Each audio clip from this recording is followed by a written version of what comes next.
What's up, weirdos? It is Thursday again. My name is Sarah, and I am joined, as always, by... I'm Chris. And I'm Mackenzie. And this podcast is for weirdos.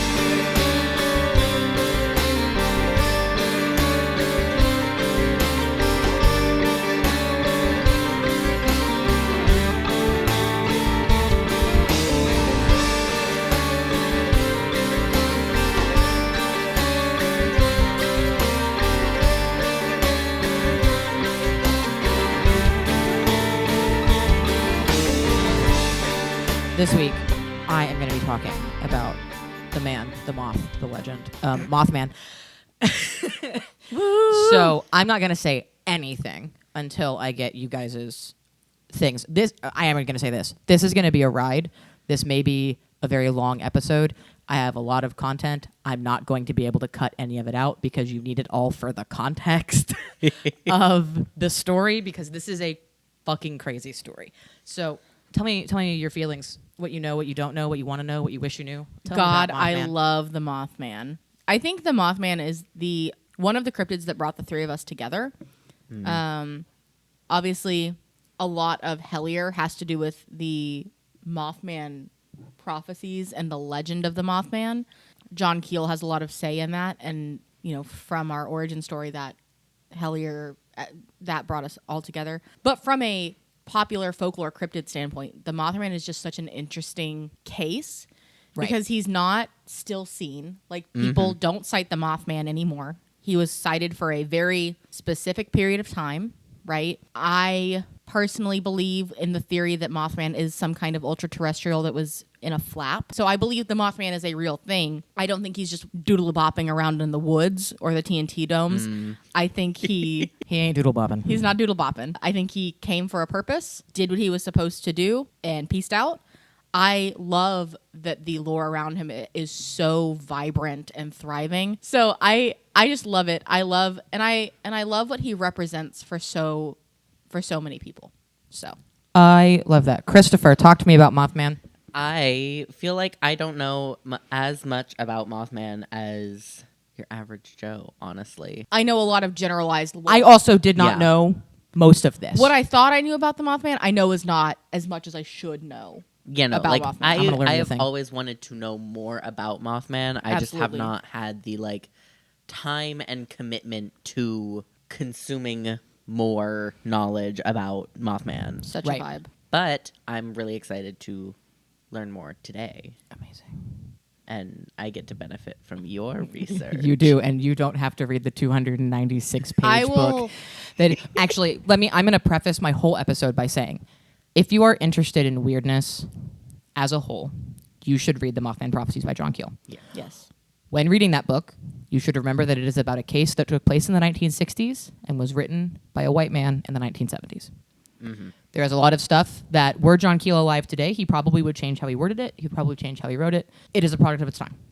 Yes. Now, if you do not want to read The Mothman Prophecies because it is a 296-page book about a very specific year in the life of John Keel, there is an episode of a TV show called Monsters and Mysteries in America that is on Discovery Plus. There is an episode that is just called the John Keel Files. It's an hour long, and it covers pretty much the entire story of the Mothman Prophecies in an hour. So they turned it into a TV show. If you want to read the Mothman Prophecies but do not have the time to read a 296-page, in-depth ufology book, you can watch that episode on Discovery Plus, and it's good. I watched that whole episode, and I was like, oh, I do not have a moment of this that I'm like, oh my God, I have to fast forward through this. This is horrible. Which I did have on some of the other things that I watched. Nice. All right, are we ready to get started? Because I'm gonna hit you with some quotes. Hit me right with out the bat. Love it. So I want to start our conversation today with the following quote: "Our world is more than what we can see, more than what we have discovered, and more than what we can imagine." And now that is a quote from an unnamed cryptid investigator in a book called Winged Cryptids, which is by Lon Strickler. And I haven't read that full book yet, but that specific author does a lot of research into specifically winged cryptids. So I thought that was a good place to get our minds open, because this is a weird topic. Yeah. Mothman is a weird conversation. And then we're going to talk about, okay, so Mothman's a cryptid, right? We all think of Mothman as a cryptid. So what is a cryptid? Once again, I have a quote from Winged Cryptids by Lon Strickler. What is a cryptid? The Merriam-Webster Dictionary defines a cryptid as an animal such as Sasquatch or the Mothman that has been claimed to exist but never proven to exist. I suppose that's a fair definition, but what evidence is needed for proof? Scientists and many researchers believe that a body, dead or alive, will be the only way to prove a cryptid's existence. Once again, I understand the logic behind this demand, but in the real world of cryptid investigation, we rarely receive any clear-cut or precise physical evidence. We are compelled to rely on anecdotal testimony, eyewitness documentation, and the occasional photograph or video. And again, that's from the book Winged Cryptids. And I think that that's a very important thing to note. This entire episode is going to be eyewitness accounts, either directly from their mouths, because I have a lot of direct quotes from people, or accounts written down by John Keel in the Mothman Prophecies. That's what we have. I love it. We don't have pictures, we don't have video, we don't have anything of Mothman. I have a pretend picture of Mothman. It's not real. It's not a real picture. There are no photographs of Mothman from the era. Now, last thing I want to say about Mothman being a cryptid is the following. The Field Guide to Cryptids of North America, which is a book that I own, by Dr. Courtney Shepard, makes the point that a lack of historical sightings, the sudden end to the sightings, and the apparent supernatural and predictive abilities of Mothman make many cryptozoologists categorize him as a monster rather than a cryptid. So a monster is going to be something that is more folklore than an actual entity. So things like dragons, like we talked about, are going to be more categorized as a creature of folklore or a monster than a cryptid. And so because of, like what Mackenzie said, people often think that the Mothman flap was the only sightings of Mothman. That means that he's a monster, not a cryptid. But I don't agree with that. now we're getting into my very long timeline. Bear with me, friends. These are just folklore history. Mexico has stories of icals, which are tiny black creatures who can fly and live in caves. Kind of sounds like Mothman. India has the Garuda, which is a giant bird upon which the gods Vishnu and Krishna travel around the heavens. John Keel actually refers to any like winged humanoid or weird bird sightings as Garuda flaps. That's what he calls them in his book. Is they're all the Garuda phenomenon. Interesting. And then Native Americans have the Thunderbird, and specifically the indigenous people of the Dakotas have Piasa, which has terrifying red eyes, which sounds a lot like Mothman. Yeah. I love the Thunderbird. One of the things that's really odd was that it's kind of accepted among all cryptozoologists that Bigfoot, Sasquatch, Yeti, the Boggy Creek Monster, skunk ape are all Bigfoots. Big feet. But for some reason, winged cryptids, there is the Mothman, there is the Owlman, there is Batman. There are all of these different things that are said to be completely distinct creatures. They're not like part of the same genus or species or whatever. They're like, nope, Mothman existed from 1966 to 1967, and that's it. That's never it. Again. And only in this one place. And only in this one place. And we're just gonna talk about that a little bit, because in 1877 to 1880 in Brooklyn, New York, there was a black winged human form spotted flying always towards New Jersey, and it was described as being kind of bat-like. January 1948 in Glendale, Illinois, a 12-year-old bird. Wow. A 12-year-old boy saw a bird as big as a B-29, so a bird the size of a bomber plane. That's very large. Big. April 9th, 1948, so still 1948, still in Illinois. We're in Caledonia, Illinois. A couple sees a monster bird that is bigger than an airplane. So again, we're seeing big old birds, airplane size or larger. April 1948, same year, same month. The following cities, all in Illinois, have massive bird reports: Alton, Caledonia, Overland, Richmond Heights, and Freeport. So all in the same state, all over the state, these cities are all having giant, massive, like airplane bird reports. Also in April of 1948, in St. Louis, Missouri, a giant bird is sighted flying over the city many days in a row. Harry Bradford, who was a local salesman, complained, "I've seen it 3 times in the last 4 days, and that's too much tomfoolery for a man of 50 to take." Which is such a good quote. I love him. Yeah, Harry Bradford. 1961 in Florida, a woman sees a, quote, vulture with a 50-foot wingspan. That's a big damn vulture. Yeah. Also in 61, in May, in New York, a pilot is buzzed by a giant bird that he claimed looked more like a pterodactyl than any bird he'd ever seen.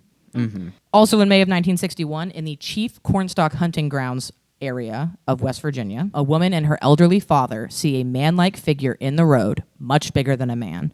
Its wings almost filled the whole road. It took off straight up and did not flap its wings. So that's the first, like, sounds exactly like Mothman, pretty much. And it's in West Virginia. Yeah. And that's in 61. It's in May of 1961. So the actual Mothman flap, when we get to it, is 66, so 5 years later. The craziest part of that is the only thing that makes that where people don't count it as a Mothman sighting is she didn't mention that it had red eyes. What? She didn't mention That's red it? eyes. And That's so the only that's why reason? people are like, it's not Mothman. That's stupid. November 1st, 1966, Point Pleasant. A National Guardsman sees a figure perched on a tree limb. At first, he thinks it is a man, but after looking a bit, decides that it was a bird, the biggest bird he's ever seen. He went to get some friends to look at the bird, and when he returned, it was gone. Okay, so that was November 1st. November 2nd, 1966. Yes. I-77 near Parkersburg, West Virginia. Two men driving home from work encounter a UFO that descends in front of their car. A man got out of the craft and walked to their car. He wore a black coat, had his arms folded with his hands stuck in his armpits, and a broad grin on his face.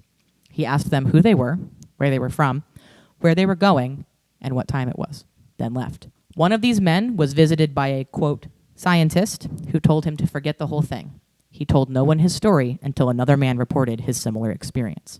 Also on November 2nd, 1966, on I-77 near Parkersburg, West Virginia, Woodrow Derenberger meets Indrid Cold for the first time. Sorry. An hour after those other two men had the encounter with the exact same man.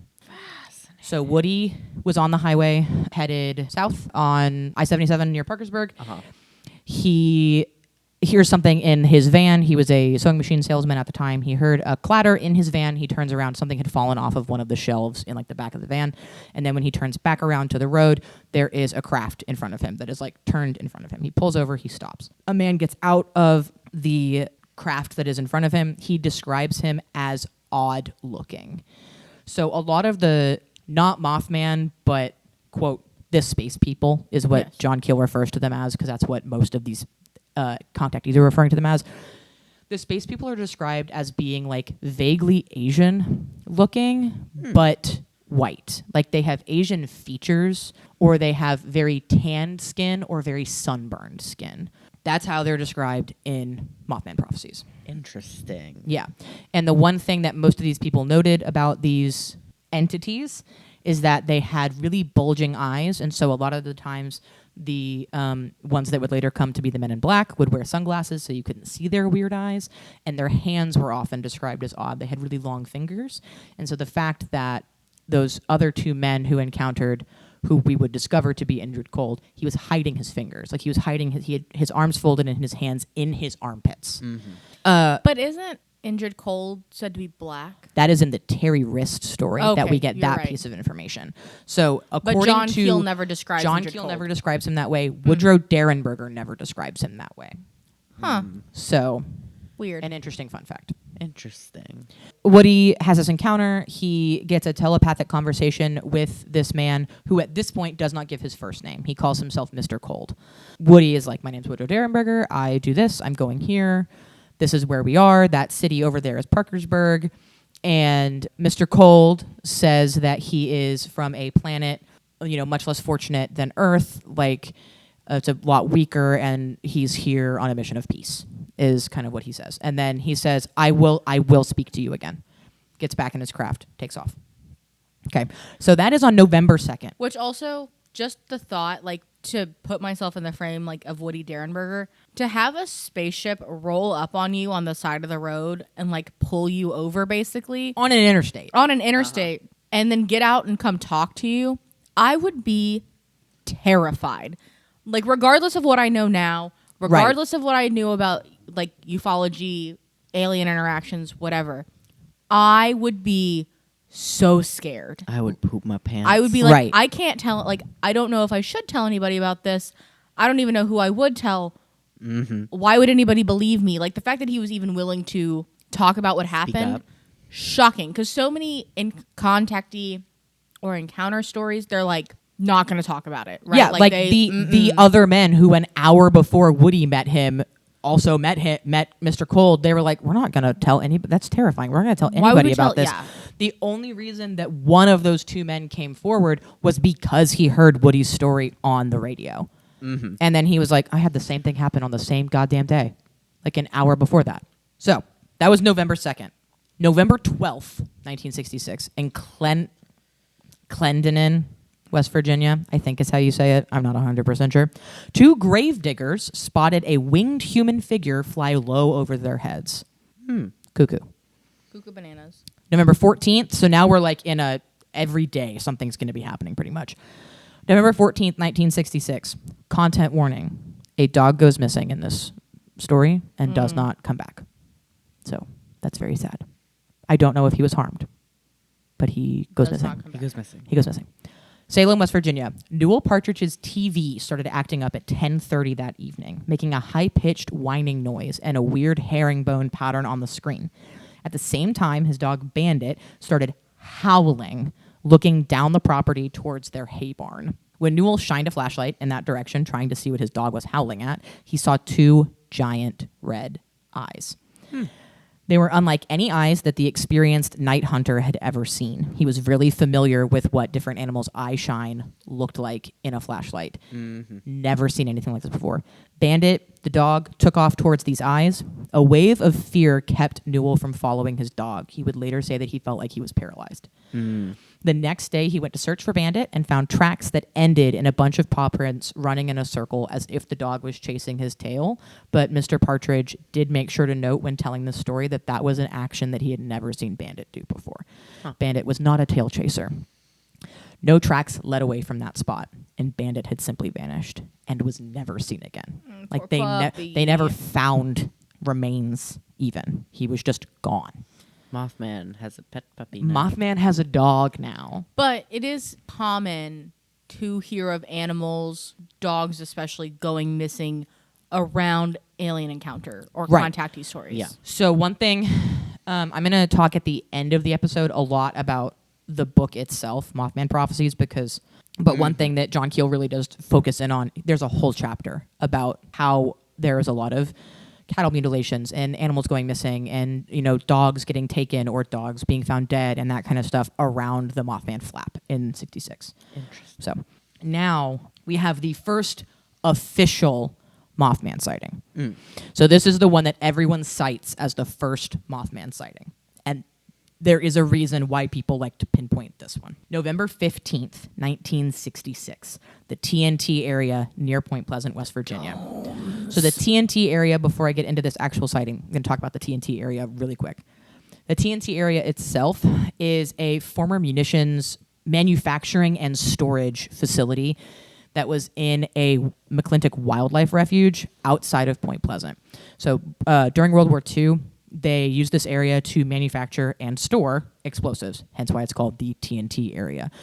After the war, they just kind of up and left. They took all the munitions with them and left all of the infrastructure behind. So there's like an abandoned power plant. There are all of these domes, which the locals actually call the igloos, in the area that are just kind of out there. And it's a giant wildlife refuge. So there's not like a ton of houses or a ton of roads through the area. It's pretty wild. So in the TNT area, Linda and Roger Scarberry and their friends Mary and Steve Mallett are both young couples. So Roger and Linda are 18 and Mary and Steve are 19. So these are teen couples. They're married, but young couples. They were driving around the TNT area at 11:30 looking for friends, just trying to hang out, being teenagers in the 60s. Young love. Linda saw it first. Two bright red circles in the inky blackness. It got closer, and the four could make out its shape. It looked like a man, but between 6.5 to 7 feet tall and with giant wings. The hypnotic effect of the eyes had them transfixed. For a minute, all they could do was stare at it. They took off towards the highway as soon as they could, and the creature shot up into the sky. It followed them, reaching speeds of 100 miles per hour until they reached town. They went straight to the police, who followed them back to the spot where they saw it. The deputy switched on his police radio, and a very loud signal blasted out. It was a loud garble, like a record or tape recording being played at a high speed. Sounds like a spirit box. I wrote that down in my book. Yeah. I wrote like a spirit box. That happens a lot. That like weird sounds like a record sped up happens a lot in this story. Interesting. Right. And I have a theory for why. Linda Scarberry recounted the event in a 2010 interview. So now we have... That's a long time. Right. Well, she was a teenager. Well, yeah, but I know she was a teenager, but still to be able to recount it so well. Right. Well, that long You ready for the quote? Because it's crazy. I'm ready. I don't think we've ever been so scared. Oh, hang on. Before I say this, I need to describe what Linda Scarberry looks like in 2010, which was 14 years ago. Picture someone who you might describe as Mamaw. Oh, so sweet. You now know what Linda Scarberry looks like. If she didn't have glasses, give her glasses. I don't think we've ever been so scared. Our headlights hit this thing standing next to the big power plant building. Looked like a man with wings and red eyes. We didn't know what it was. I don't think we've ever been so scared. We sat there for just a minute or two, and then we took off real fast to get to the main highway. When we got out there, it was waiting on us. We could hear over the top of the car. The wings kept hitting the top of the car. They didn't believe a word we said. They said we didn't know what we was doing and all that stuff. We weren't. We knew what we saw. I'll never forget it. It's just like it was yesterday. Wow. And again, that was 2010. In 1966, she was 18 years old. So, like, she's an old lady. She is definitely somebody's Mamaw now. Mm-hmm. And the fact that she still remembered it. And you could tell in the interview that she was scared. Like, she was still freaked out by this thing that happened to her in 1966. This didn't happen the same day, but it's to the same people. So Roger and Linda were living in a trailer at the time. And in the week following the incident, they were plagued by strange sounds around the trailer at night. Beeps and loud garbles like a sped-up record. They could never identify where they were coming from.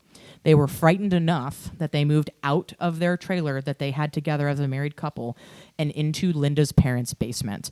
So her parents are Park and Mabel McDaniel, which I include their names, one, because those are some great 1960s Appalachian names. Absolutely. Good names. And two, Mabel McDaniel does come back into play later. She actually becomes becomes a contactee on her own. Oh. November 16th, 1966, the next day, in the TNT area, lines of cars circled the TNT area looking for Mothman. They went to the paper. Their story got put out. Immediately the next day, people are looking for Mothman.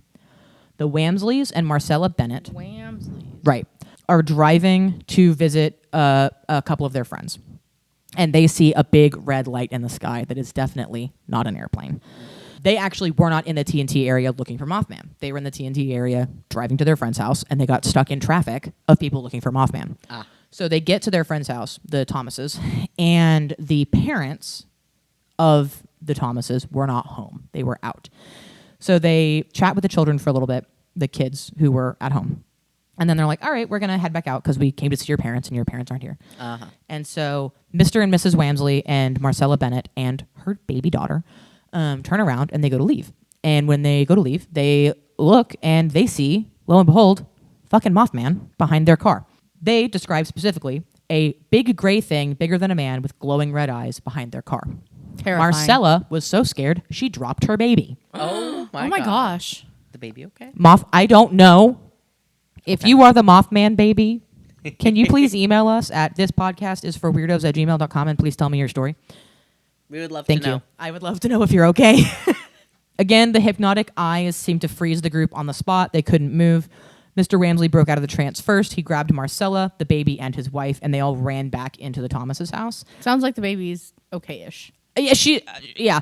In the book, John Keel did say the baby began to cry more out of annoyance than fear. Like, she was annoyed that her mother had dropped her. And I was like, how do you know, John? You don't know, John. And so they all run into the house, and then the red eyes of the Mothman peered in through the kitchen window into the house. So that's pretty goddamn spooky. That is pretty spooky. In November of 1966, I don't have an exact date for this one, but it was after that initial sighting because it was when people were driving around in the TNT area looking for Mothman. Mm-hmm. Faye Laporte, who was 13 at the time, and her siblings are driving around in a car. Her brother's driving. And in 2019, she had this to say about her encounter. So we went out there, and no sooner turned on that road, and my brother just started looking at me. And I said, well, what are you looking at? And he said, well, don't look, don't turn your head, but there's something beside the window. And I was straining my eyes over there looking at it, and there it was right beside my window, looking at me as it was running or flying. I don't know. I couldn't believe I was seeing it. I got a good look at it, though. The eyes on this thing was what really caught your attention because they were so big and they were just red, like an unusual red. I've still not seen that kind of red in today's world. Most of these sightings have that, like, it's a big black thing with wings and red eyes, right? So that's the, like, through line so far. Yeah. November 17th, directly opposite the TNT area on the other side of the Ohio River. Mrs. Gross is awakened at 4:45 in the morning by her dog barking. Her dog is not a barker. So she is like, what the hell is happening? She looks out the window and saw a massive circular UFO. It seemed to be divided into sections glowing with dazzling bright red and green lights. Before she could wake her husband, it made a zigzag motion and disappeared. Wild. Some of you listening might be going, why are we talking so much about UFOs when this is a Mothman story? And the reason is because they are fundamentally interconnected. You cannot talk about Mothman without talking about UFOs. November 17th, 1966, so the same day, later that afternoon in Cheshire, Ohio, so same side of the river, a 17-year-old boy is dive bombed in his car by a giant bird thing. Dive bombed is scary as and it followed him for over a mile. That's terrifying. Yeah. The next day, in the TNT area, 2 firemen from Point Pleasant, Paul Yoder and Benjamin Enox, encountered a giant bird with huge red eyes. They both said it was a bird. It wasn't a man. But it was abnormally large and it had these glowing red eyes. Late fall of 1966, again, don't have an exact date for this one, near Point Pleasant, Andy Colvin, who was 7 at the time, and his parents were driving to go bowling during the Mothman flap. So they weren't looking for Mothman. They were just driving up the river to go bowling. I was going with my parents, and we always took one route to the bowling alley. We would drive up the north side of the Conoway River. At that time, I thought I had conjured it up in my mind. I saw Mothman flying behind our car.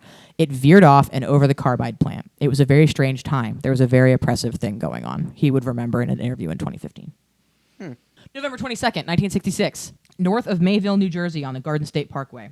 At 7:45 p.m., 7 people in the Christensen family were driving south when a bright red, green, and white object plummeted out of the sky. They thought a plane had crashed until they saw a large glowing sphere over the treetops. They pulled over to watch, which is illegal to do on the Garden State Parkway in New Jersey. The sphere took a sharp turn and came towards them, passing right over them completely silently. Mrs. Christensen and her sister Gwendolyn both had a strong emotional reaction and broke down into tears. Wow. After returning home, they called the Air Force to ask about the incident, and the family was promptly interviewed by officers of Project Blue Book, which will be another topic that we cover. November 24th, 1966, TNT area. 2 adults and 2 children spot Mothman, adding to the growing list of reports.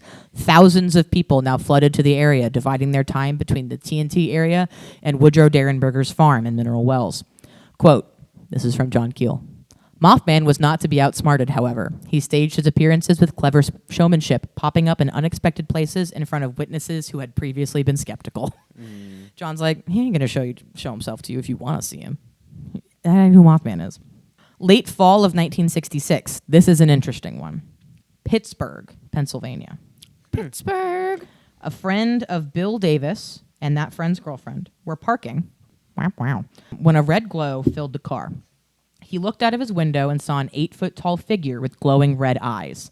He said that it was emitting an intense heat. He tried to start the car, but found that he was unable to move. The figure stood there for several minutes, getting hotter and hotter until it opened wings and took off straight up and over the trees. He left the encounter with a bad sunburn. So Mothman's hot. Mothman's hot. Literally. But also, this is in Pittsburgh. Pittsburgh's not a hot place. This is in Pittsburgh. Everything else with Mothman is in West Virginia, right? Uh-huh. And this took place during the Mothman flap. This was in the fall of 1966. Yeah. So that was a really weird one that I found in my Pennsylvania cryptids book. Huh.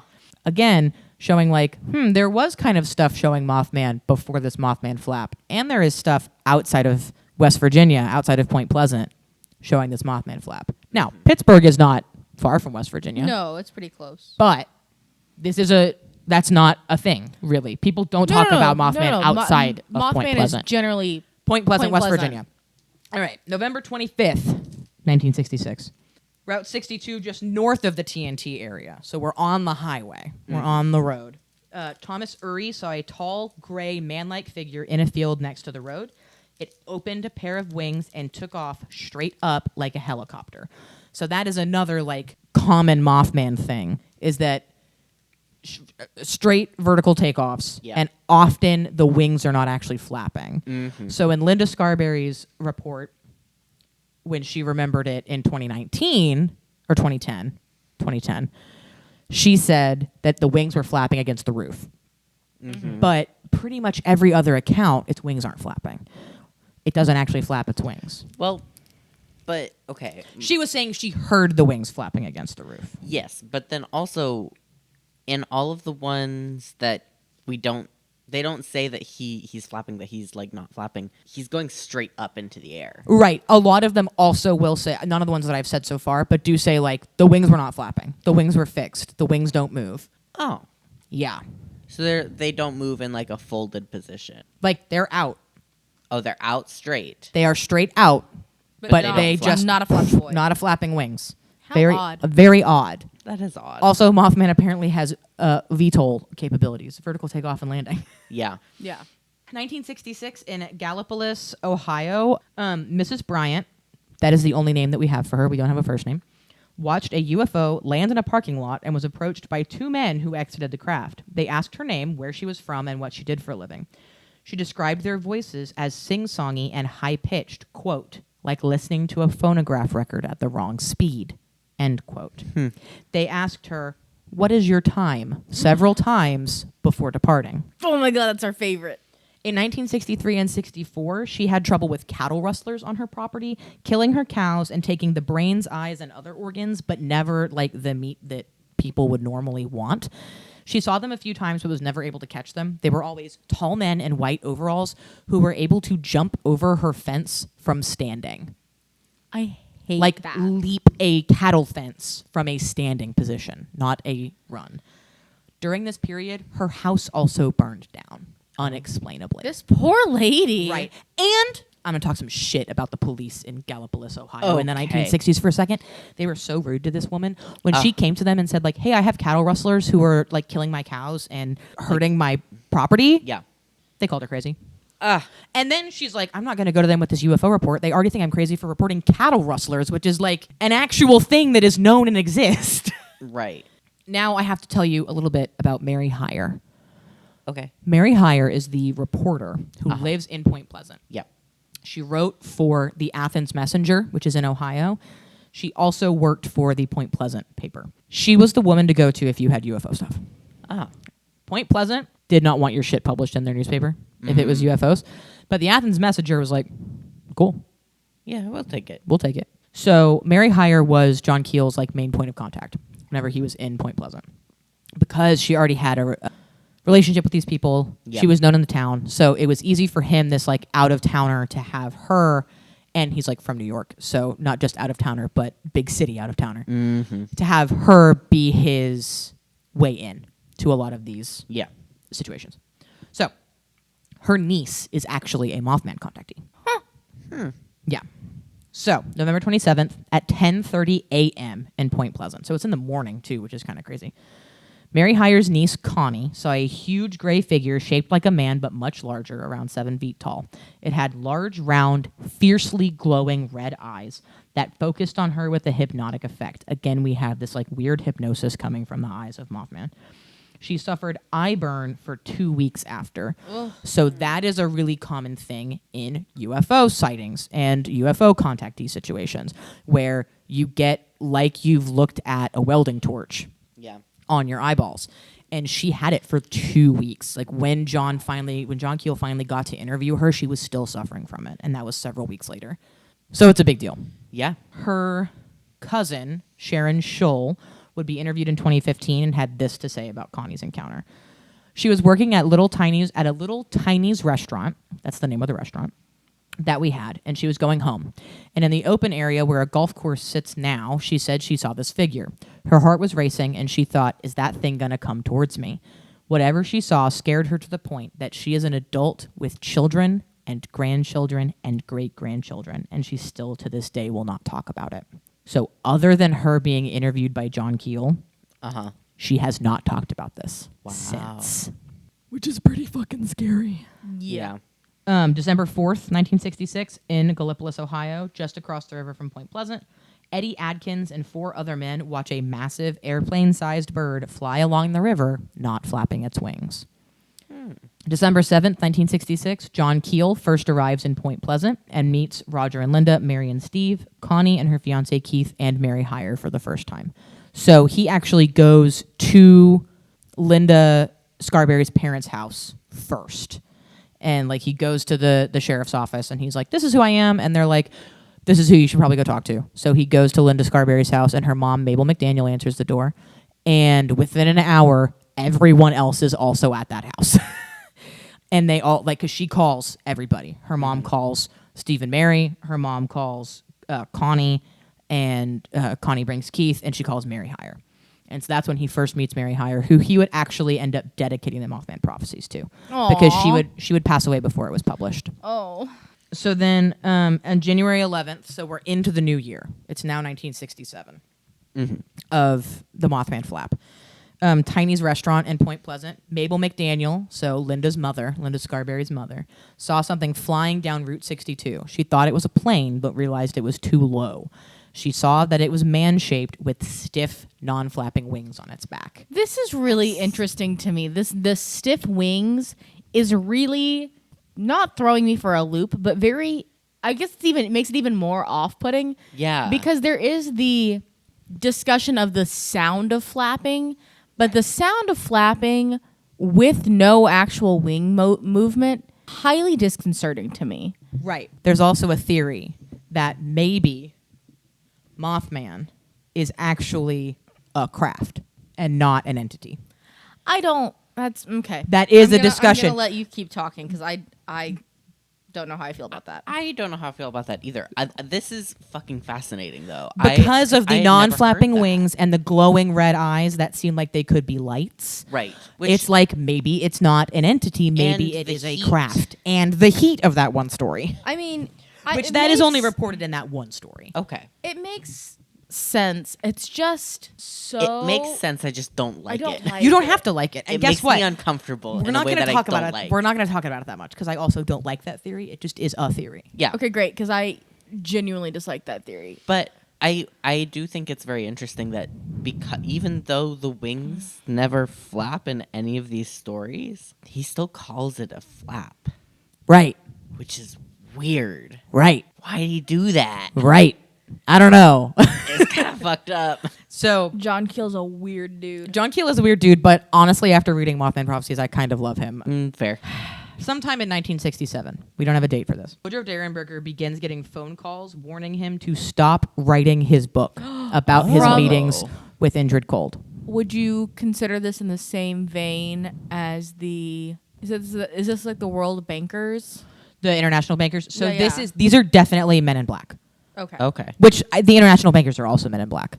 Well, yeah, I just know we've talked about the International Bankers in regards to other... Right. This is 100%. The amount of Men in Black encounters that the poor people of Point Pleasant had to deal with around this flap, they're everywhere. So these are 100% Men in Black. Pages of his manuscript go missing from his locked home, and letters that he mailed about his manuscript never reach their destination.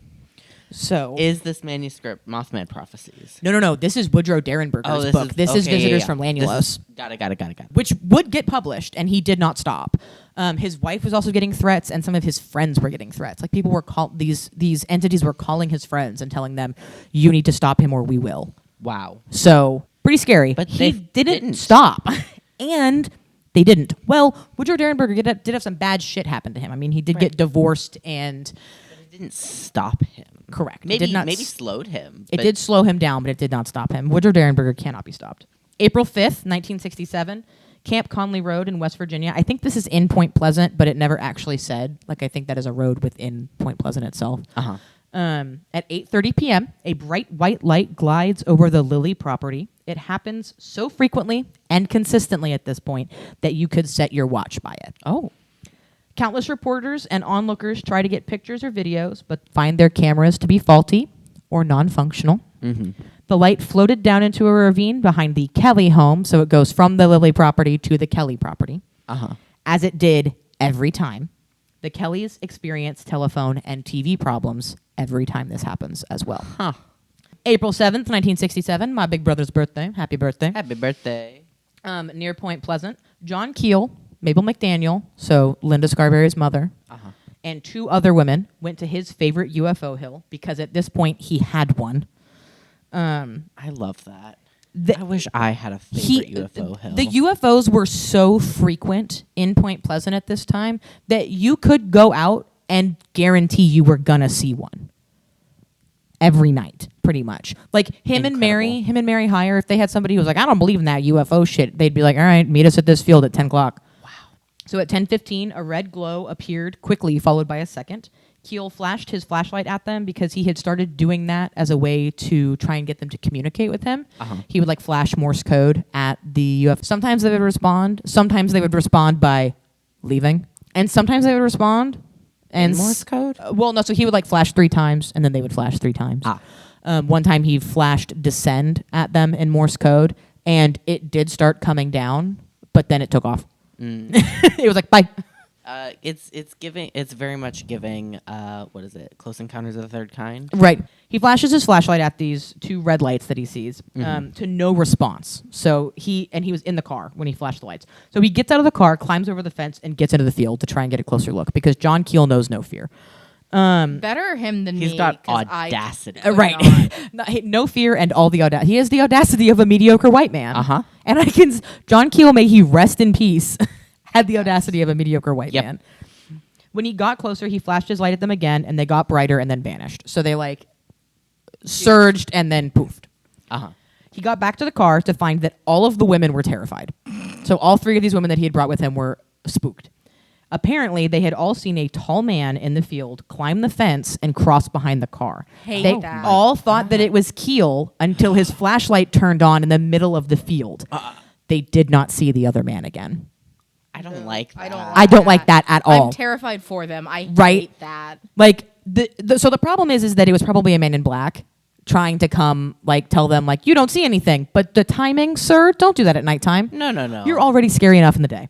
So yeah, this is not the cute Will Smith Men in Black. These are these are the real Men in Black. Ones. I do need to take a preface. Men in Black, the movie, kind of ruined the concept of the Men in Black phenomena, which I will cover as its own topic, or someone will cover as its own topic, probably like the concept of the Men in Black. They're terrifying. Yeah, I was like, and they are not the government. Version? They are not the government. They're not the government. These ones, these are so scary. These are the entity. These are the phenomena reaching out to get you to stop.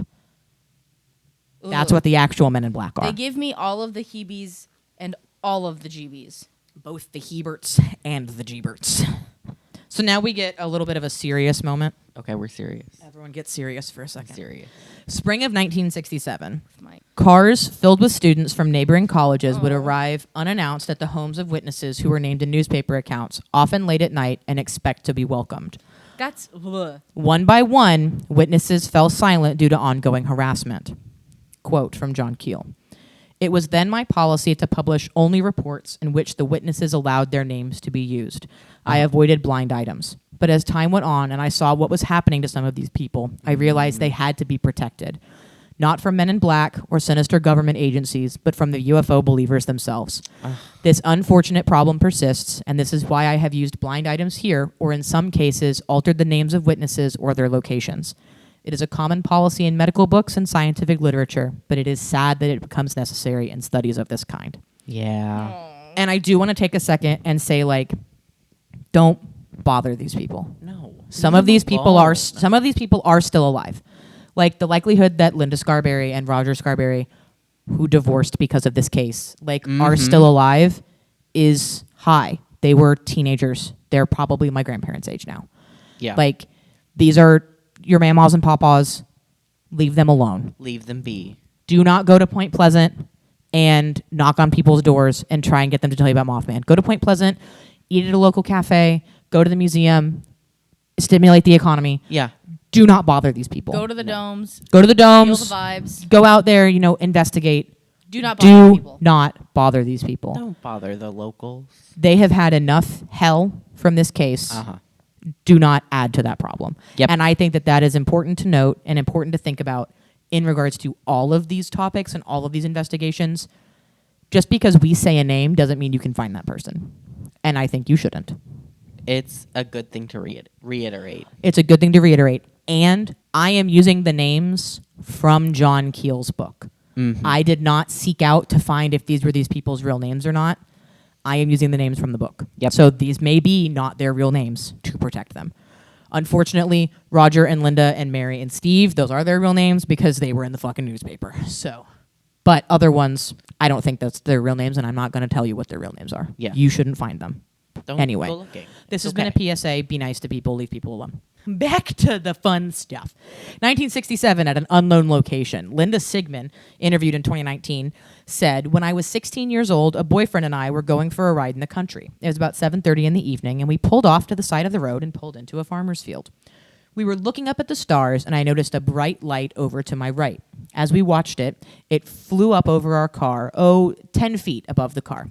Oh. I'm yelling, freaking out. Come on, we need to go, we need to go. Okay, also, what does it mention sorry to cut you off. Does it mention what kind of car it is? No, but it's in the 60s. So probably a 5 or 6 foot. Like not a big car. They're not like in a pickup. They're in a car. They're in a car. But Yeah. still, that means if it's 10 feet above the car, we're talking between 15 and 20 feet off the ground. Right. Yeah. Sorry, continue. Low. Yelling, freaking out. Come on, we need to go. We were really frightened. So it went up over the hood of the car and filled the car with bright white light. The car starts. We start out, and we were going around the corner. I noticed this large black object flying along with the craft. It appeared to be a man-shaped creature, and it was flying with its wings back. It was black and about 9 foot tall. It was very frightening. So this woman is seeing a UFO and Mothman at the same time. Oh, poor girl. That's horrifying. Wild. Right. I hate Also that crazy, for it's her. another Linda. Different Linda. Another Linda. Another Linda. So also, in November 2nd, 1967, Virginia Thomas heard a strange, loud sound like a bad fan belt outside her home. She lived in the TNT area. Mm-hmm. She went to investigate and saw a gray figure walking upright like a man, but much bigger than a man. Oh. It moved quickly like it was gliding across the field and disappeared into the trees. So is that Mothman? Is that a Bigfoot? Like, we have no idea. No. She doesn't describe wings. She doesn't see red eyes, but it was during the flap, so I'm including it. Yep. Fall of 1967, Point Pleasant. Mary Heyer began to have nightmares. Oh, poor Mary. This is from her niece, Sharon Schull. Mary would tell me about having dreams, and they were fairly frequent, about a baby crying. Oh. She would wake me up. Did you hear that baby crying? It was at the end of the bed. And I would say, no. And she would say, wow, it was just really real. Sharon Schull remembered in an interview about her aunt in 2015. Lauren Coleman, the founder of the International Cryptozoology Museum, would recount in the same interview, Mary started having nightmares about this awful thing happening. She saw Christmas presents floating in the river, the Ohio River, and she's the only one that got closest to really predicting it. It's the same as... I know we talk a lot about Hellier, but this is a lot of Hellier 1. No, Mothman, it really is. Where they're out in the caves in Kentucky. Mm-hmm. And they compare after the tin can, where they're going out to do the investigation in the cave, and they talk about the car click and how it's the same. Like, people also will hear. They will hear a car door slam or a baby crying. Or a woman screaming. Or a woman screaming. Which, fun fact, all of those are reported in the Mothman prophecies. Again, this is a 296-page book. I'm just saying, I was like... So Mary Heyer having these dreams was really, really weird for everyone involved because she'd never really had anything super prophetic like that happen before. But the weirdest part for her and for John was that during this year of his life, John Keel met a bunch of contactees. And these contactees, a lot of them, like Woodrow Derenberger, who was having all of these regular encounters with the space people. And I didn't go super into Woody's story in this because I might do that as its own topic. Yeah. Like, I might cover, or one of us might, like, I want to get Visitors from Lanulos as its own, like, as a book. I want to read it. But people like Woody, and there were some other folks who were meeting other entities that were saying that they were from Lanulos or even other planets who were, and these entities were in contact with John Keel through these contactees. Oh. Like, a lot of them, it felt for him, for John Keel, as though they were specifically trying to get in touch with him. And a lot of it was very, very odd in that way. Now, one of the things that happened was they started making these crazy predictions. One of those predictions was that there would be a terrible, terrible earthquake, and then there would be a power outage, and then the Pope would be assassinated. Now, all of that they got correct, except for the Pope being assassinated. They did get that how the Pope assassination attempt would happen. They were just 3 months off. So, again, this weird time thing. Weird. They didn't get the location right. So the Pope wasn't assassinated. It was an attempt. But the details... That's why the Pope Mobile has bulletproof. This wasn't even that one. This was a in different the one. 60s. This was a stabbing attempt of the Pope. I don't think I know That about one that is from the 70s that you're thinking about. Oh. Right. So then John starts getting these weird kind of vague... He gets 2 vague predictions from the space people. One of them is that in December, something bad is going to happen globally. Okay. And then he gets, soon, something bad is going to happen along the Ohio River.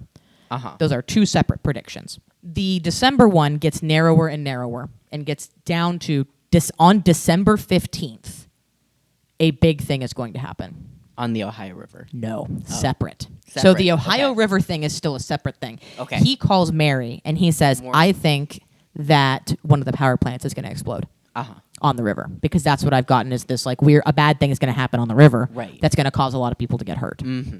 And he thinks that the December 15th thing is going to be a blackout on the East Coast. Okay. Because I think they tell him that. I don't remember exactly. This I'm going from memory. It's not in my notes. December 15th comes along.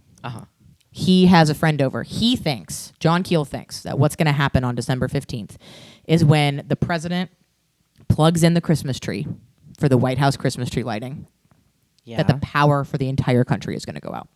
He thinks it's going to be a nationwide blackout. What a wild assumption. Because he was told that it was going to be a blackout. Right. And he's like, December 15th is when the tree lighting is happening. I mean, he's got... What a time for that to happen. Everyone's going to be watching the TV. Right. That's when the power is going to go out. Yeah. So one of his friends, Dan, who is mentioned in the book a lot, who was also a UFO investigator, had to stop being a UFO investigator, also lives in New York. He calls him and is like, hey, come over to the house. I want to talk to you about something. So he comes over. There's another friend over. They're watching the thing.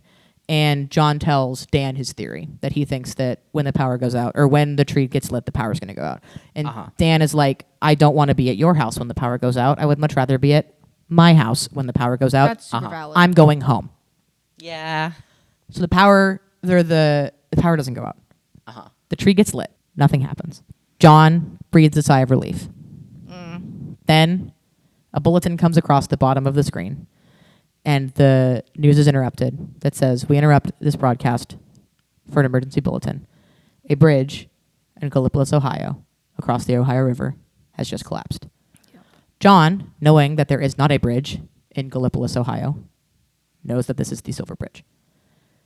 He calls Mary, who does not answer. Mary does not answer the phone.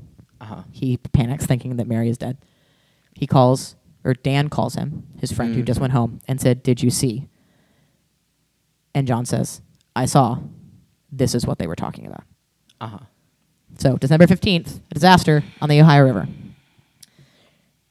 Now it gets really serious, guys. December 15th, Point Pleasant, 1967. The Silver Bridge collapses during rush hour traffic, killing 46 people. It's just so sad.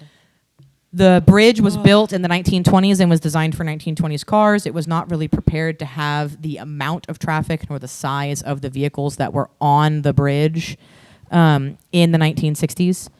It had 18-wheelers. It had tons of people in rush hour traffic coming home from work. There were people who would drive across the river to go shopping. It was people all over the place driving across this river.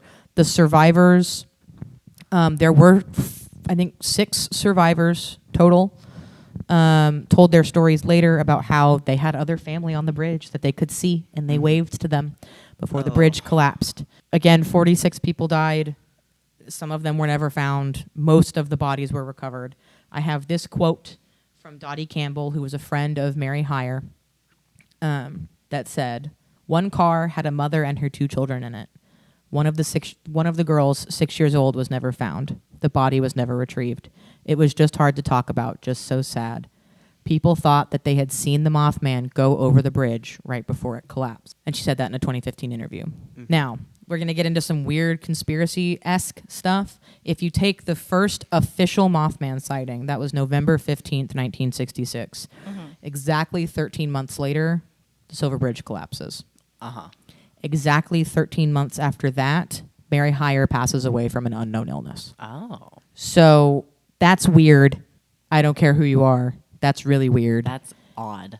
So we've got 2 instances of the number 13 there. 13 months from sighting to bridge collapse, 13 months from bridge collapse to Mary Hyre's death. The I-beam that broke, that caused the bridge to fail, was I-beam number 13. Weird. So that's just a weird, interesting fun fact. Yeah. Now we get the weirdest part of this, where I have 3 more sightings to tell you about. Okay. Because most people think Mothman is done in December 15th, 1967. September 2006, in La Crosse, Wisconsin, a man named Awa Hawley was being driven home by his son and saw a winged creature that he described as being very, very bat-like. It attacked their car and caused the son to drive off the road. They returned the next day and found a deer carcass in the ditch that looked as though it had been filleted rather than scavenged. So again, that weird, like, cattle rustler thing that was going on. 2011, in the winter, near Point Pleasant, John Hypes and his wife, who's a longtime Point Pleasant resident, were driving north towards their home in Point Pleasant. They saw a figure standing on a bridge. I started slowing down, thinking it was a deer, probably within 75 yards or so. This, what I thought was a deer, stood up. It had the figure of a man between 6 and 7 feet tall, and at that point in time, it looked like a wing come off of the left side toward the road, still with the bright lights on it, and it jumped off the bridge. My wife did not want me to stop at all. She wanted me to get out of there as quickly as I could. I agree with the wife. So then the kid, who was 7 years old, who saw Mothman on his way to go bowling with his parents, he had another encounter in 2011. Or sometime between 2010 and 2015. So as an adult. He's lived in Point Pleasant his whole life. I'm not going to read his whole quote because it's a really, really long quote. But basically, he went with some friends out to the TNT area, and they had a very odd Mothman encounter. So the pressure changed, the crickets stopped chirping, and it got freezing cold. So this now sounds less like a UFO Mothman encounter and more like a ghost experience. Yes. That's what I was like. The temperature changed, the pause in the pressure changed, the crickets turn off. Like, that feels more ghost to me. They saw a shimmering curtain appear in front of them. And in this shimmering curtain, they start to see wispy shapes that look like beings that slowly form into the shape of Mothman. And it's the same figure that he saw when he was a kid. So he tells his friends, like, try not to think anything. Don't think any negative thoughts. Don't think anything bad. Don't be scared. Don't be scared. Maybe if we're not scared, it won't sense fear and it won't hurt us, right? Like, he thinks maybe this thing feeds off of your energy. And then he has a crazy experience where he actually goes into this curtain because he just wants to see what will happen. And as he's about to touch it, he has the thought, is this what happens right before people disappear? Ooh. And he does it anyway because he thinks, I'm never going to get this opportunity again. Yeah. And he goes through it, and he feels like he's lucky to have survived. And nuts. And like when he's telling the story on the, I don't remember which episode of TV this is in. He like is almost crying, recounting the story. So like it's fucking crazy. All right, that's the end of my timeline. Now we're going to talk about some theories about what Mothman might be. Okay. So theory number 1, it's just a big bird. Like just a regular ass big bird. Okay, boring, but okay, right. Fine. So the science team on season 3, episode 5 of Monster Quest, which was all about Mothman, performed an experiment to evaluate people's ability to judge the size of objects from a moving vehicle at night. Because the researcher on this, his name's Joe Nickel. He is a cryptozoologist and a researcher. His theory was that these people were seeing a barred owl, and because of all of the unknown factors, they were just having a really hard time judging what size it was. Because owls at night have a red eye shine if you hit them with a flashlight, and the way that people describe Mothman of not really having a head, he just kind of like is a neck with these eyes, or like is a body shape and then these two red eyes. Now, in my reading of this, they never say he doesn't have a head. They describe the eyes and they describe the body. They don't say he has no head. They just don't describe his head. Right. Right. So this was what their experiment was. They made 3 Mothman cutouts. One was 2 feet tall, one was 4 feet tall, and one was 8 feet tall. So they had one that was like Mothman sized and then 2 little guys. Yeah. The experiment was performed while people drove down a dark road in the TNT area. So they did it on location. Yeah. The Mothman cutouts would be lit up by a spotlight held by an investigator in the back seat of the car. So it wasn't reliant on their headlights. They had a light shine out the window at the Mothman. Okay. Witnesses were then interviewed and asked to describe the size of what they saw. Quote, "You could look at some of the data and say they did a pretty good job judging height. It is important to note, however, that no fewer than 3 people on one of the targets doubled the size of it. I think that people are not good at this, and that they would be really poor if they saw something actually moving and wild. I think it could be a lot worse. I think it would be a lot worse," is from Joe Nickel. And my issue with this is, watching this episode, there are a lot of variables that I cannot tell if they actually accounted for when doing this experiment. I don't know if the Mothman cutouts are the same distance from the road. I don't know if the Mothman are in the same order for each experiment. I don't know how the questions were asked. Like, I don't know how well performed as a scientist this experiment was done. Yeah. So, according to this guy, people are bad at judging height. But also, on a lot of them, they weren't. So that's the question. Is like, no fewer than 3 people doubled the height. Cool. How many, Joe? How many doubled the height? Saying no fewer than 3 does not tell me how many people did this thing in your study. So that's kind of the normal bird theory. That's like where that's from. Then there's a TV show called In Search of Monsters that also did an episode about Mothman that was really confusing. If you're looking for it on Discovery Plus, just search Mothman. The episode is called Mothman Sightings, and it is not in the In Search of Monsters thing. Anyway, they have a couple of theories. One of theirs is it's an updating of an older phenomenon, which we talk about a lot, right? Like, this is the phenomena updating to modern times. They said maybe it is an analog of the Assyrian demon or entity Pazuzu, which is described as a winged humanoid and a harbinger of or warning of famine, bad weather, and disaster. You may recognize the name Pazuzu from The Exorcist, which bastardized the origins of it and turned it into a garden variety demon. There's also the Sumerian winged deities of Apkallu or Abgal, who are also described as these like winged humanoids that are often symbols of a specific thing about to happen. And maybe it's that. There's also, maybe it's other or older Birdmen or Batman. Like, maybe it is just another version of this winged cryptid. Right. That same episode of that TV show also posited the theory of maybe it is a fallen or dark angel, possibly an angel of death. The description of Mothman as dark and the surrounding tragedy leads some to believe that it could be a fallen angel. Also in that same episode, they bring about the theory that maybe it is a experiment gone wrong. Due to the Mothman sightings being around the TNT area in West Virginia, there are those that believe Mothman might be a government or military experiment from World War II gone wrong that was just kind of left there, and now he vibes out in the woods. Yeah. Then we have one where when I was rereading my tabbies in my John Keel book, I yelled at the corpse of John Keel because he mentions this once and never comes back to it. Content warning, dead dog. John Keel mentions exactly once, quote, "Soon after the Mothman's first appearance in November of 1966, police found the body of a dog in the TNT area. It was completely charred, yet the surrounding area was unburned. I wondered if it might not have been sacrificed in some secret magic ritual by some unknown local warlock, a ritual that brought the Mothman into being, question mark, end quote." And he never goes into more depth on that. John Keel, what are you doing? Do you think that Mothman is the result of a ritual? He doesn't. But Jesus Christ, what a theory to never solve. To just say and then never solve.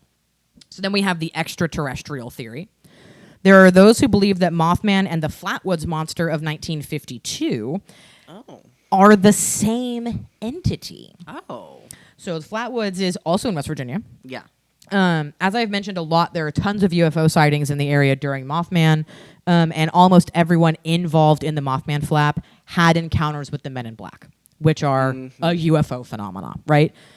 This is a quote from a Point Pleasant local. They would stand up against the wall on Main Street and just stare. I seen them myself. We thought they were government.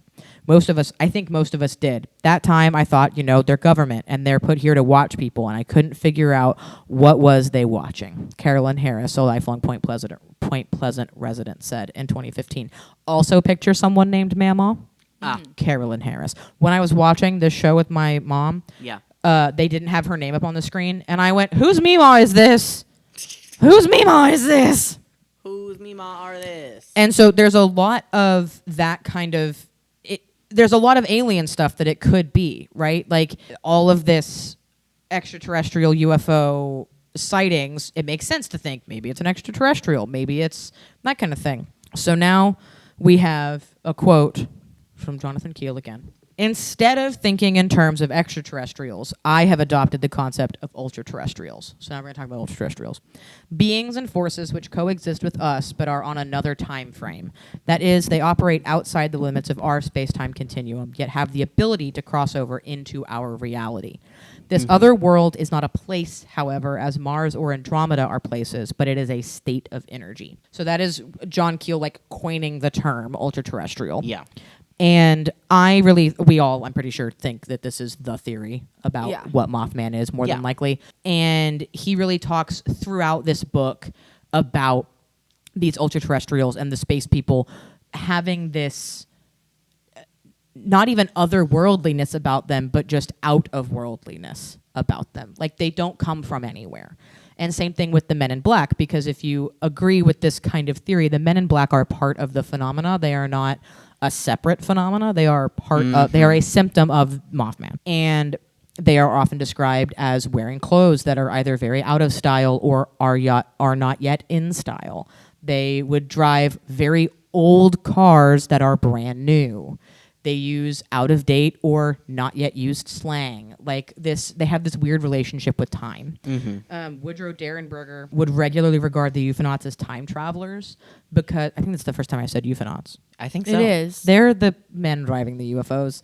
The space people are euphonauts. He called the euphonauts time travelers because that's how he explained, you lose all of this time, or it feels like you've been gone for hours, but you've only been gone for a couple of minutes. It has to be time travel. Keel often points out the obsession that these entities have with time. They ask people, what is your time? They will say they'll see you in time, etc.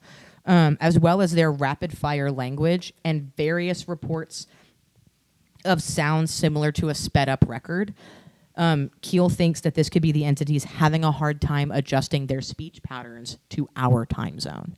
Like, that's why they speak so fast and so garbled and so sing-songy, and they sound like a record sped up, is because they're trying to adjust, and they haven't adjusted to our time cycle. And I think that may be why they come through on spirit boxes so often, is because that's what they sound like, is that kind of sound. Another little quote from the Keelman. They are not from outer space. There's no need for them to be. They have always been here. Perhaps they have been here longer. They were here long before we started bashing each other over the head with clubs. If so, they will undoubtedly still be here long after we have incinerated our cities, polluted all the waters, and rendered the very atmosphere unbreathable. Of course, their lives, if they have lives in the usual sense, will be much duller after we have gone.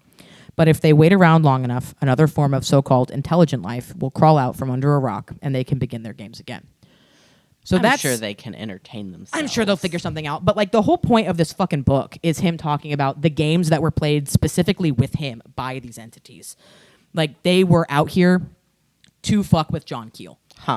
And if you read Mothman Prophecies, the format of this book is horrible. It's a great book. Every chapter starts over at the beginning of 1966. Oh, my God. Because it's about a different facet of the phenomenon. Right. So, I'm talking specifically about the weird blood stuff, because, the exsanguinated cows, etc. Here's the first time that we noted that in 1966 through 1967. It's a very good book. It's a very long book, and I'm going to end with literally just reading the last page of the book to you. Okay, perfect. Which is why I have the book here with me, because there was no summarizing this. He wrote it really well. Good. All the generations before ours were infested with false prophets, workers of wonder, and signs in the sky. In a sense, each generation is truly the last generation from their microscopic viewpoint. But our modern electronic communications and sophisticated press agentry have given present-day prophets tools the ancients lacked. Ideas, no matter how bizarre or fallacious, can span the world in a flash. And there are always people ready to rally to any banner, no matter how absurd. In recent years, we have seen a worldwide revival of interest in psychic phenomena and the supernatural. Stern, no-nonsense scientists now drag their beards to Loch Ness to search for the monster, while others comb the woods of the Northwest seeking the Sasquatch, and still others soberly discuss robots from outer space with Mississippi fishermen. But gradually, all these men are being drawn closer and closer to ontology, to the examination of the question that lies beyond the simplistic, can these things be? The real question is, why are there these things? Like Mr. Apple and his merry crew of mischief makers, we do not know who we are or what we are doing here, but we are slowly learning. Once we begin looking beyond the mere manifestations, we will finally glimpse the real truth. Belief has always been the enemy of truth, yet, ironically, if our minds are supple enough, belief can sometimes open the door. After spending a lifetime in Egyptian tombs, among the crumbling temples of India and the Lama series of the Himalayas, endless nights in cemeteries, gravel pits, and hilltops everywhere, I have seen much, and my childish sense of wonder remains unshaken. But Charles Fort's question always haunts me. If there is a universal mind, must it be sane? That's Mothman. What a lovely... If that didn't fuck you up a little bit, I hope that last bit did.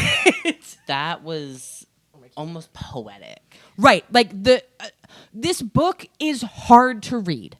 Yeah. Because it was written by a white man in the 1970s. Uh-huh.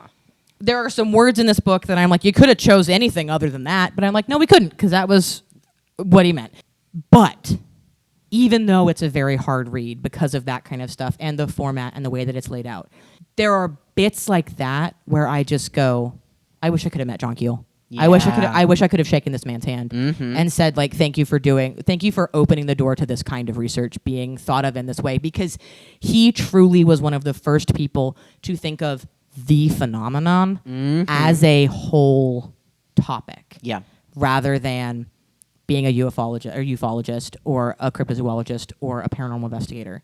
He was one of the first people to go, oh, I'm here looking for... He went to West Virginia because of UFOs, not because of Mothman. Yeah. And then Mothman became part of it. And then Mothman became all of it. And now this is one of the best-selling books about strangeness. Like, literally the concept of high strangeness exists because of this book. Right. It was made into a horror movie. One of the only horror movies ever made about high strangeness. Came out, I think, in 2002, The Mothman Prophecies. I think so, yeah. Which made John Keel appear far cooler than he actually was. Anyway, that's Mothman. This was a labor of love on my part. I tried to speed read that book, and you can't speed read it. No. But it is very good. How do you feel? I learned so much. Like, you put so much time into this. Incredible. What I thought I knew truly was not even the surface. And my general knowledge is not small. Right. Like, we knew the general scope of the story. I know a lot of the general scope of the story. And it still felt like I barely knew anything. Right.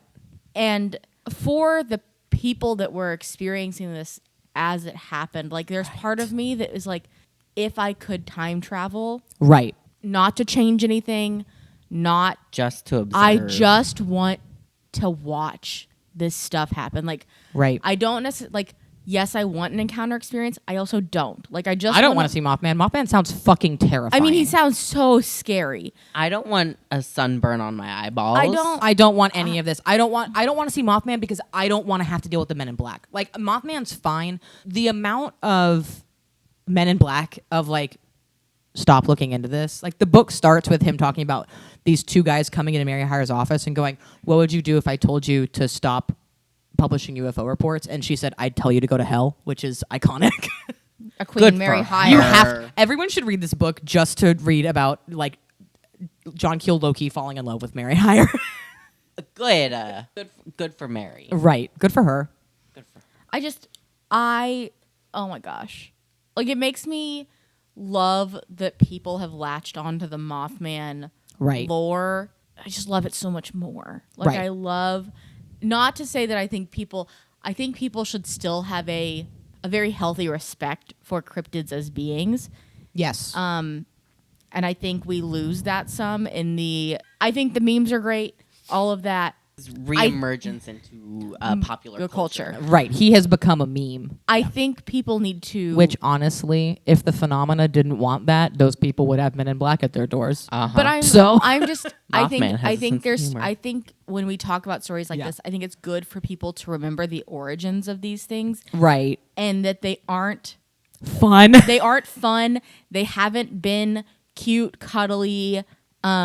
Sasquatch isn't a teddy bear. No. Like, there's a lot of dangerous things that happened around the sightings of these beings. And I think the Mothman story is a really good way to say, like, this is not shits and gigs. Like, this was really serious for a lot of people, and it ruined people's lives. And it ended, like, for a lot of these people, Mothman did end December 15th, 1967, when the bridge collapsed. They died. Mm-hmm. And for the town, this was a horrible thing that happened for 13 months, and then we lost almost 50 people from our town. Yeah. And now it's over. Like, which is and significant for a small town. Right. Every single person in that town knew every single person on that bridge who didn't make it out. And I forgot to say, the reason why John couldn't get through to Mary did obviously survived. She died 13 months later, but she did survive the bridge. She was at her office. The phone line for the city went across the bridge. So the phone line snapped when the bridge collapsed. So it took the phone company like at least 6 hours to reroute the phone line. So that way people in West Virginia or in Point Pleasant could have phone signal again. And she immediately called John, and he was like, "Oh my God, I thought you were dead." And she was like, "No, I'm fine, but I can't." She was like, "The story may be over for you, but I'm a reporter. I have to go see who of my friends are dead now." Yep. And he was like, "Please let me know who made it," because he lived in Point Pleasant for a year almost. Like, he became entrenched in this community. So it was as much his community as it was Mary's at that point. He dedicated the book to, it literally says, for Mary Hire and the people of West Virginia is who Mothman Prophecies is dedicated to. So, like, he loved that place. Yeah, absolutely. What's your takeaway? You've kind of said, like, agreed, but give me something of your own. I think the descriptions of Mothman are so interesting and are going to tie directly into the next episode, Which is amazing. Like, I'm so glad that you're doing your episode. Genuinely, like, some of the descriptions that you like read were so shocking compared to like the research that I did for the next episode that, like, I don't know if you saw, but I sat here and I was just like slack-jawed, like, oh. Yeah, Chris is making some faces. I don't know. I think it's such an interesting topic because, especially now with this reemergence into popular culture, it's interesting to think about, interesting to learn about, and fucking fascinating to hear these descriptions and like how off-putting it is. Like, it is absolutely like uncanny valley. Right. Like, it's not like Bigfoot is just ape man. Ape man. Ape man. Stinky ape man. This is what is that? That's a man with wings. I don't like that. Shit's crazy. Crazy. Yeah, those are my thoughts. Very, I don't know, it's just weird. It is a weird topic. And there is no way to cover Mothman and only cover Mothman. Right. I mean, I could have done a bad job and not included the ufological content. Right.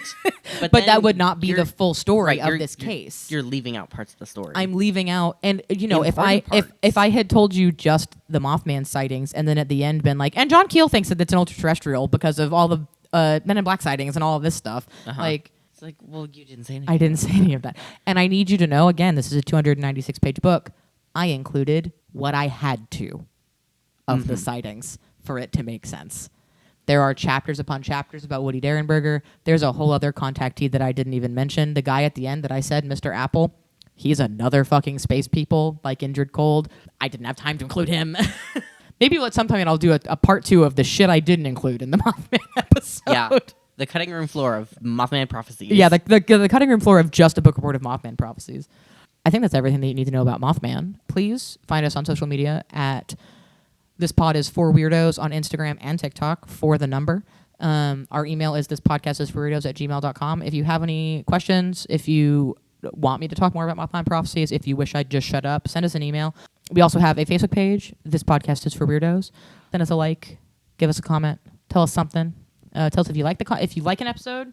If you want to know more about a certain topic, maybe we'll revisit some of these later down the line. If you have a specific part of an episode that you went, oh, but wait, you only talked about that for a couple of seconds. Like I did when John Keel said, yeah, maybe there was a dog ritual and now there's and Mothman and that was it. And I went, oh, John, say more words right now. And he didn't ever. I can't email him. He's dead. You can email us. We'll do our best. We'll do our best to get back to you. And maybe we'll cover it in an episode. Yeah. Anyway, I hope you learned something. And I hope you come back next week because I know what the next episode is and it will directly tie into this. And I think that you should definitely come back and hear that. Thanks for listening. This podcast is for weirdos. Are you a weirdo?